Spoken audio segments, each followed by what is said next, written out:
నాగ చైతన్య అయితే మరోసారి సమంత విషయంలో నోరు జారడం అయితే జరిగింది. అసలు సమంత నాగ చైతన్య విడిపోయాక సమంత సక్సెస్ఫుల్ సైడు అడిగేసింది. కానీ నాగ చైతన్య మాత్రం మరో అమ్మాయిని పెళ్లి చేసుకోవడంలో ముందడుగేశాడు.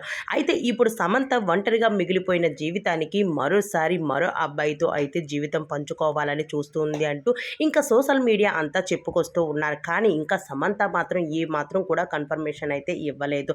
అయితే ఇప్పుడు సమంతను ట్రోల్స్ చేయడానికి మరో విషయం మీద వచ్చేసారు చాలామంది నెటిజన్స్ కూడా.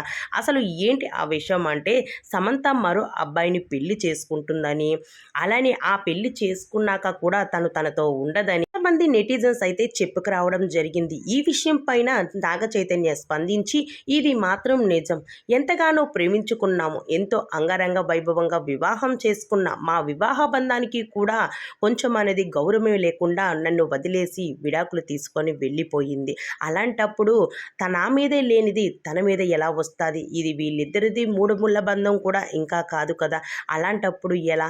అయితే ఇప్పుడు పెళ్లి చేసుకున్న సమంత మరోసారిని తనని వదిలేసి వచ్చేదని మీకేమైనా నమ్మకం ఉందా అంటూ దీని మీద స్పందిస్తూ నాగ చైతన్య అయితే వీడియోని షేర్ చేసుకురావడం జరిగింది. దీని మీద మరి రియాక్ట్ అయితే సమంత ఎలా ఉంటుందనేది మనం చూడాల్సిందే మరి.